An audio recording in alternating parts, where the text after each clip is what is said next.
رب ذوالجلال نے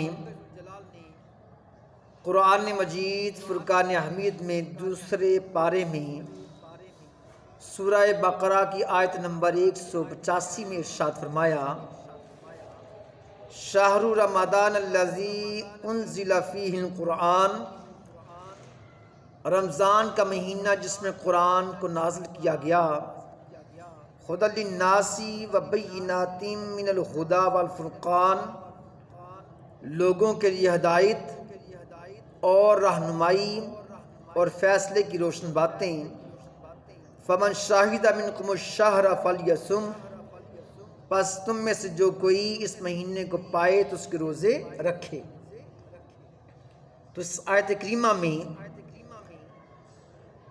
رب ذوالجلال نے رمضان کے مقدس مہینے کی فضیلت بیان فرمائی، اور رب ذوالجلال نے فرمایا کہ تم میں سے جو کوئی اس مہینے کو پائے تو اس کے روزے ضرور رکھے۔ اب اس مہینے کے روزے رکھنے کا حکم رب کائنات نے دیا ہے۔ رمضان کے مقدس مہینے کے کیا کہنے، اس کی ہر گھڑی رحمت بھری ہے، اس کے ہر لمحے میں برکتیں ہی برکتیں ہیں۔ اس مہینے میں نفلوں کا ثواب فرضوں کے برابر اور فرضوں کا ثواب 70 گنا کر دیا جاتا ہے۔ اللہ کا عرش اٹھانے والے فرشتے روزہ دار کی دعا پر آمین کہتے ہیں، اور ایک روایت کے مطابق دریا کی مچھلیاں روزہ دار کے لیے اللہ کی بارگاہ میں بخشش کی دعائیں کرتی ہیں۔ اللہ کے پیارے محبوب حضرت محمد مصطفیٰ صلی اللہ علیہ وآلہ وسلم نے ارشاد فرمایا، روزہ عبادت کا دروازہ ہے۔ ایک اور حدیث سے پاک میں آتا ہے، حضرت سیدنا ابو سعید خدری رضی اللہ تعالیٰ عنہ اس حدیث پاک کی راوی ہیں کہ میرے اور آپ کے پیارے آقا حضرت محمد مصطفیٰ صلی اللہ علیہ وآلہ وسلم نے ارشاد فرمایا کہ جب ماہ رمضان کی پہلی رات آتی ہے تو آسمانوں کے دروازے کھول دیے جاتے ہیں، اور وہ دروازے پورا رمضان کھلے رہتے ہیں، اور آخری رات تک وہ دروازے بند نہیں ہوتے۔ جو کہ بندہ اس مبارک مہینے میں کسی رات کو نماز پڑھتا ہے تو اللہ تعالی ہر سجدے کے بدلے اس کے لیے 1500 نیکیاں لکھ دیتا ہے، اور اس کے لیے جنت میں سرخ یاقوت کا گھر بناتا ہے۔ بس جو کوئی شخص ماہ رمضان کا پہلا روزہ رکھتا ہے تو اس کے سابقہ گناہوں کو بخش دیا جاتا ہے، اور اس کے لیے اللہ رب العزت کے فرشتے صبح و شام بخشش کی دعائیں کرتے ہیں، اور ان کی تعداد 70,000 ہوتی ہے۔ روزہ دار کے لیے 70,000 اللہ کے فرشتے صبح اور شام کو اللہ کی بارگاہ میں بخشش کی دعائیں کرتے ہیں۔ رات اور دن میں جب کوئی بندہ اللہ کی بارگاہ میں سجدہ کرتا ہے تو اس کے ہر سجدے کے بدلے اسے جنت میں ایک ایسا درخت عطا کیا جاتا ہے کہ اس کے سائے میں گھوڑے سوار 500 برس تک بھی چلتا رہے تو اس کا سایہ ختم نہ ہوگا۔ اب دیکھیں کتنی برکتیں ہیں رمضان کے مقدس مہینے کی۔ رمضان کے مقدس مہینے کی بڑی شان ہے، بڑا مقام ہے۔ ایک اور حدیث پاک میں آتا ہے، میرے اور آپ کی پیارے آقا حضرت محمد مصطفیٰ صلی اللہ علیہ وآلہ وسلم نے ارشاد فرمایا کہ میری امت کو ماہ رمضان میں 5 چیزیں ایسی عطا کی گئیں جو کسی اور نبی کی امت کو نہیں دی گئیں۔ نمبر 1، جب رمضان کی پہلی رات ہوتی ہے تو اللہ تعالیٰ میری امت کی طرف اپنی رحمت کی نظر فرماتا ہے، اور جس کی طرف رب ذوالجلال نظر رحمت فرمائے گا اس کو، رب ذوالجلال کبھی عذاب نہیں دے گا۔ دوسرا انعام، شام کے وقت روزہ دار کے منہ کی بو جو بھوک کی وجہ سے پیدا ہوتی ہے تو اللہ تعالیٰ کو وہ مشک کی خوشبو سے بھی زیادہ پسند ہے۔ اب اس میں ایک میں وضاحت کرتا چلوں، کچھ لوگ یہ کہتے ہیں کہ روزے کی حالت میں مسواک نہیں کرنی چاہیے کیونکہ روزہ دار کے منہ کی جو بو ہے رب ذوالجلال کو مشک سے بھی زیادہ پسند ہے۔ تو حضرت امام اعظم امام ابو حنیفہ رحمۃ اللہ تعالی علیہ آپ فرماتے ہیں کہ روزہ دار روزے کی حالت میں مسواک کر سکتا ہے، روزے کی حالت میں مسواک کرے، جب وہ مسواک کرے گا اس کے منہ میں خوشبو پیدا ہوگی۔ اب اگر روزہ دار کے منہ کی بو رب ذوالجلال کو مشک سے زیادہ پسند ہے تو اس کی خوشبو کتنی زیادہ پسند ہوگی، اس لیے روزے کی حالت میں مسواک کو کیا جا سکتا ہے۔ تیسرا انعام، میرے آقا صلی اللہ علیہ وآلہ وسلم نے ارشاد فرمایا کہ روزہ دار کے لیے فرشتے ہر دن اور ہر رات اللہ کی بارگاہ میں بخشش کی دعائیں کرتے رہتے ہیں۔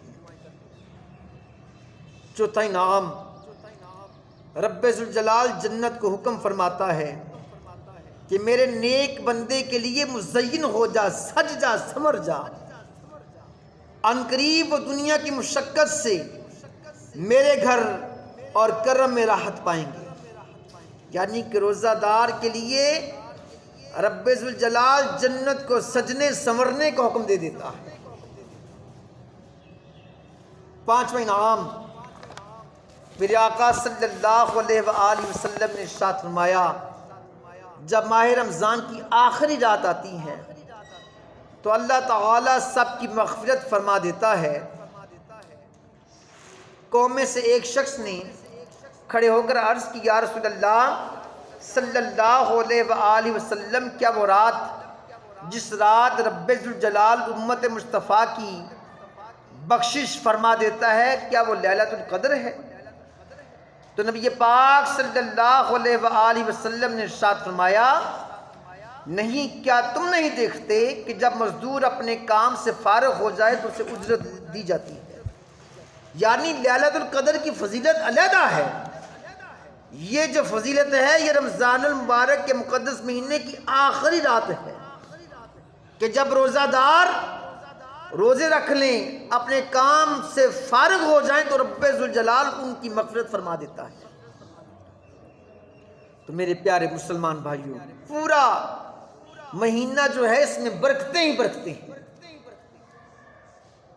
حدیث پاک میں آتا ہے، میرے آقا صلی اللہ علیہ وآلہ وسلم نے ارشاد فرمایا کہ رمضان کے مقدس مہینے کی فضیلتیں اور برکتیں اتنی زیادہ ہیں کہ اگر میری امت کو معلوم ہوتا کہ رمضان کے مقدس مہینے کی فضیلتیں اور برکتیں کتنی زیادہ ہیں تو میری امت یہ تمنا کرتی کاش پورا سال ہی رمضان ہوتا۔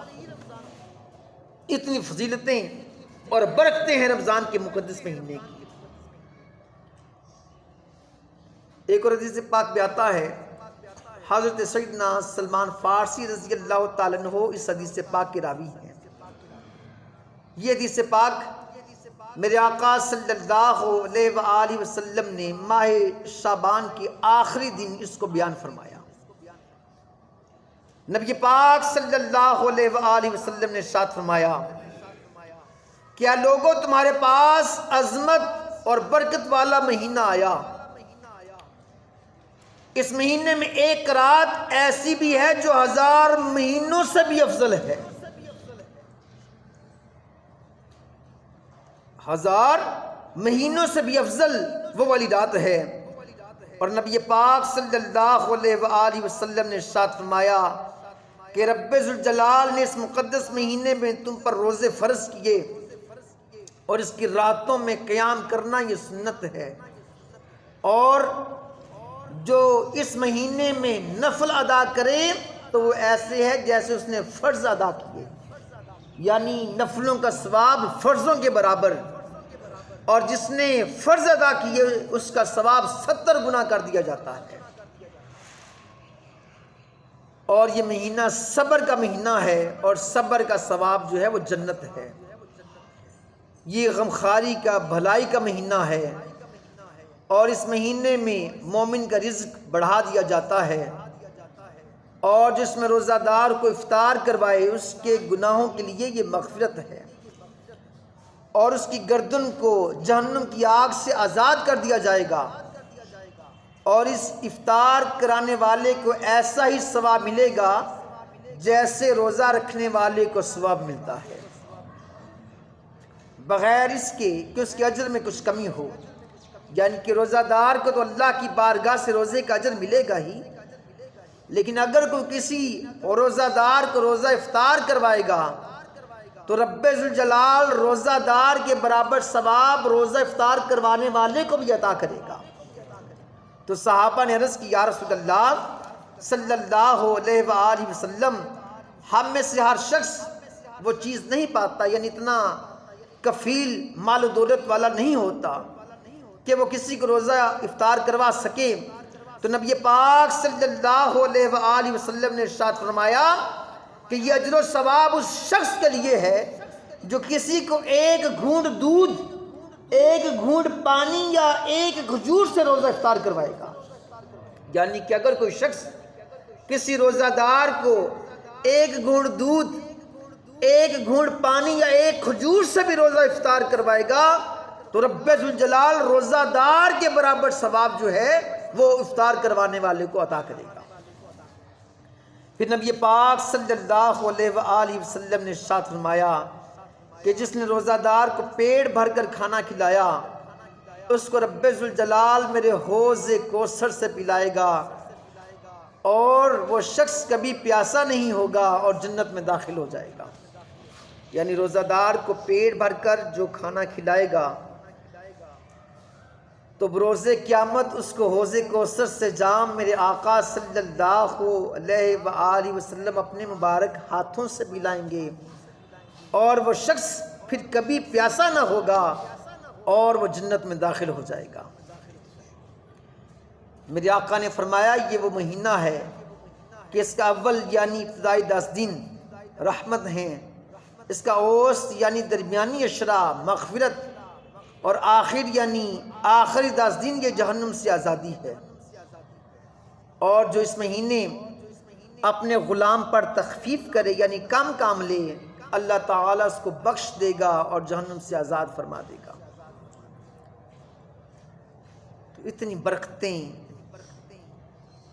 اتنی فضیلتیں اس مقدس مہینے کی ہیں، اور ہم بڑے خوش نصیب ہیں کہ رب ذوالجلال نے ہمیں رمضان کا مقدس مہینہ عطا فرمایا۔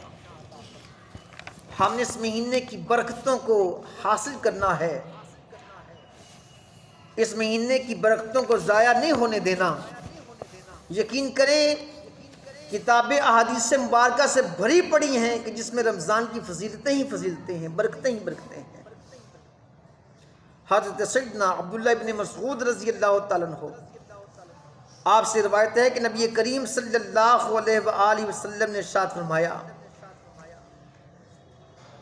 کہ رمضان شریف کی ہر شب آسمانوں میں صبح صادق تک ایک منادی یعنی اعلان کرنے والا فرشتہ یہ اعلان کرتا ہے، اے بھلائی طلب کرنے والے اپنے ارادے کو پختہ کر لے، خوش ہو جا، رب ذوالجلال تجھے بھلائی عطا کرنے والا ہے۔ وہ اللہ کا فرشتہ یوں اعلان کرتا ہے کوئی اللہ سے بخشش مانگنے والا آئے اللہ کی بارگاہ میں بخشش کرے، اس کو بخش دیا جائے گا۔ ہے کوئی توبہ کرنے والا اللہ کی بارگاہ میں آئے اپنے گناہوں کی توبہ کرے، رب ذوالجلال اس کی توبہ کو قبول فرمائے گا۔ وہ فرشتہ اعلان کرتا ہے کوئی اللہ کی بارگاہ میں دعا مانگنے والا آئے اللہ کی بارگاہ میں دعا مانگے تو صحیح، رب ذوالجلال اس کی دعا کو قبول کرنے والا ہے۔ آؤ اللہ کی بارگاہ میں سوال کرو، تمہارے سوال کو پورا کیا جائے گا۔ تو رمضان شریف کی ہر شب میں اللہ کا فرشتہ یوں یہ اعلان کرتا رہتا ہے۔ اور رمضان کے مقدس مہینے کی ہر رات کو رب ذوالجلال افطار کے وقت 60,000 گناہ گاروں کو دوزخ سے آزاد فرما دیتا ہے، اور عید کے دن سارے مہینے کے برابر گناہ گاروں کی بخشش کر دی جاتی ہے۔ تو میرے پیارے مسلمان بھائیوں، یہ رحمتوں والا، برکتوں والا، اللہ کی بارگاہ سے بخشش کروانے والا مہینہ ہے۔ ہم نے اس مہینے کی برکتوں کو حاصل کرنا ہے، اس کی برکتوں کو ضائع نہیں کرنا۔ اس مہینے میں فضیلتیں، برکتیں ہی برکتیں ہیں، اور جس مہینے میں روزہ نہ رکھے یا اس مہینے کو غفلت میں گزار دے یا اس مہینے میں اللہ کی نافرمانی کرتا رہے تو اس کے لیے اللہ کی طرف سے غضب بھی بہت زیادہ ہے۔ منقول ہے کہ حضرت مولا علی شیر خدا رضی اللہ تعالیٰ عنہ ایک مرتبہ قبرستان میں گئے۔ آپ نے قبرستان میں دیکھا کہ ایک تازہ قبر بنی ہے۔ آپ نے اللہ کی بارگاہ میں عرض کی کہ میرے مولا، اس قبر والے کے حالات مجھ پر ظاہر فرما۔ یا الہی، میں اس قبر والے کے حالات کو دیکھنا چاہتا ہوں۔ تو رب ذوالجلال نے سارے پردے ہٹا دیے، تو حضرت مولا علی شیر خدا رضی اللہ تعالیٰ عنہ نے دیکھا کہ قبرستان میں یہ جو قبر ہے، اس کے اندر جو مردہ ہے جس کو دفن کیا گیا، اس پر اللہ کا عذاب ہے، وہ آگ میں گرفتار ہے۔ وہ شخص بڑی مصیبت میں، بڑے برے حالات میں ہے کہ آگ نے اس کو اپنی لپیٹ میں لے رکھا ہے، اور وہ رو رو کر اپنے گناہوں کی معافی اللہ سے مانگ رہا ہے، لیکن وقت گزر چکا ہے۔ جب توبہ کا وقت تھا اس وقت توبہ نہ کی، اللہ کی نافرمانیاں کرتا رہا۔ حضرت مولا علی شیر خدا رضی اللہ تعالیٰ عنہ کی بارگاہ میں اس نے التجا کی، فریاد کی، یا علی انا غریق فی النار و حریق فی النار، اے مولا علی، شیر خدا رضی اللہ تعالیٰ عنہ میں آگ میں ڈوبا جا رہا ہوں، مجھے آگ میں غرق کر دیا گیا ہے، اے مولا علی، شیر خدا رضی اللہ تعالیٰ عنہ میری مدد فرمائیے۔ حضرت مولا علی شیر خدا رضی اللہ تعالیٰ عنہ کی بارگاہ میں اس نے عرض کی، کیا شیر خدا، میں بڑا پریشان ہوں، عذاب میں ہوں، آگ کے عذاب نے مجھے پکڑ رکھا ہے، اے مولا علی، شیر خدا رضی اللہ تعالیٰ عنہ میری مدد فرمائیے۔ اب اگر کوئی شخص گناہگار ہو، سیاہکار ہو، بدکار ہو، حضرت مولا علی شیر خدا رضی اللہ تعالیٰ عنہ کو مشکل میں پکارے تو کیسے ہو سکتا ہے کہ اس کی مشکل دور نہ ہو؟ اہل نظر کی آنکھ کا تارا علی علی، اہل نظر کی آنکھ کا تارا علی علی، اہل وفا کے دل کا سہارا علی علی۔ یہ علی علی کہنا یہ کوئی چھوٹی بات نہیں، یہ میرے آقا صلی اللہ علیہ وآلہ وسلم کی حدیث پر عمل کرنا ہے۔ نبی پاک صلی اللہ علیہ وآلہ وسلم نے فرمایا، الذکر علی عبادہ، میرے علی کا ذکر کرنا بھی عبادت ہے۔ تو حضرت مولا علی شیر خدا رضی اللہ تعالیٰ عنہ کا ذکر کرنا، یہ نبی پاک صلی اللہ علیہ وآلہ وسلم نے فرمایا کہ یہ عبادت ہے۔ تو جب اس نے رو رو کر آپ کی بارگاہ میں فریاد کی کہ مولا علی شیر خدا رضی اللہ تعالیٰ عنہ، میں مصیبت میں گرفتار ہوں، پریشان ہوں، اللہ کی بارگاہ میں میرے لیے دعا کیجئے کہ رب ذوالجلال مجھے معاف کر دے۔ تو حضرت مولا علی شیر خدا رضی اللہ تعالیٰ عنہ کو ہاتھ پہ غیبی سے آواز آئی، اے شیر خدا رضی اللہ تعالیٰ عنہ، اس بدبخت کے لیے میری بارگاہ میں دعا نہ کرنا، یہ میرا بڑا نافرمان ہے، یہ رمضان کی راتوں میں گناہ کیا کرتا تھا، اس نے پورا رمضان غفلت میں گزارا، اور رمضان کی راتوں میں یہ مجھے ناراض کیا کرتا تھا، گناہ کیا کرتا تھا۔ حضرت مولا علی شیر خدا رضی اللہ تعالیٰ عنہ، آپ نے اللہ کی بارگاہ میں عرض کی کہ میرے مولا، اس نے بڑی التجا کے ساتھ، بڑی درد کے ساتھ میری بارگاہ میں فریاد کیا ہے کہ میرے مولا، اگر آج اس کے حق میں تو نے میری دعا کو قبول نہ کیا تو مجھے مشکل کشا کون کہے گا۔ حضرت مولا علی شیر خدا رضی اللہ تعالیٰ عنہ نے اللہ کی بارگاہ میں اس گناہگار کے لیے بخشش کی دعا کی۔ رب ذوالجلال نے حضرت مولا علی شیر خدا رضی اللہ تعالیٰ عنہ کی دعا کو قبول فرمایا اور اس گناہگار کو بخش دیا۔ تو میرے پیارے مسلمان بھائیوں، اس سے ایک تو ہمیں یہ پتہ چلا کہ رمضان کی مقدس راتوں کو جو گناہوں میں گزارے گا وہ اللہ کے غضب کو آواز دینے والا ہے، اور دوسرا پتہ چلا کہ حضرت مولا علی شیر خدا رضی اللہ تعالیٰ عنہ کو رب ذوالجلال نے بڑی شانیں عطا فرمائی ہیں۔ رب ذوالجلال نے ان کو مشکل کشا بنایا ہے۔ اہل نظر کی آنکھ کا تارا علی علی، اہل وفا کے دل کا سہارا علی علی۔